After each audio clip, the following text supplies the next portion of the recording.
అసలు ఎందుకు పెట్టారంటే అది ఒకే దిక్కులో ఇల్లు కట్టుకుంటే బాగుంటుందని ముందుగా చెప్పేశారనుకోండి, అంటే మనం అందరం కలిసి ఒకే దిక్కుకు బయలుదేరతాం. ఓకే.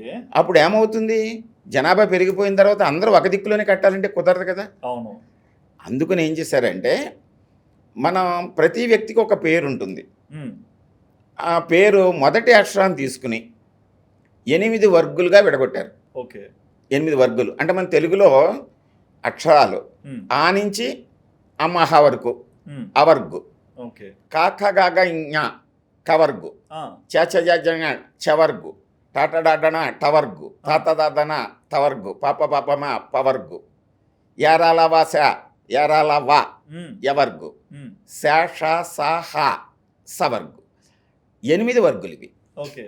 అంటే ఒక వ్యక్తి మొదటి అక్షరం ఏ పేరు అవుతుంది? సుధీర్ గారు మీరు. ఆ! మీకు అంతేనా, ఇంకా ముందేమైనా ఉందా పేరు?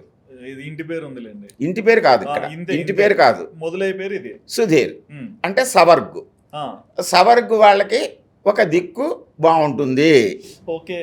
అంటే మీకు ఉత్తరం బాగుంటుంది అనుకోండి. ఆ! అంటే ఉత్తరంగా మీ మొహం పెట్టుకుని ఇంట్లోకి వెళ్ళాలి. అంటే మీకు మీ ఇల్లు దక్షిణాన చూస్తూ ఉండాలి. హ్మ్. అంటే మీకు ఉత్తరం బాగుంటుంది. అంటే మీ సౌత్ ఫేసింగ్ మీకు బెస్ట్.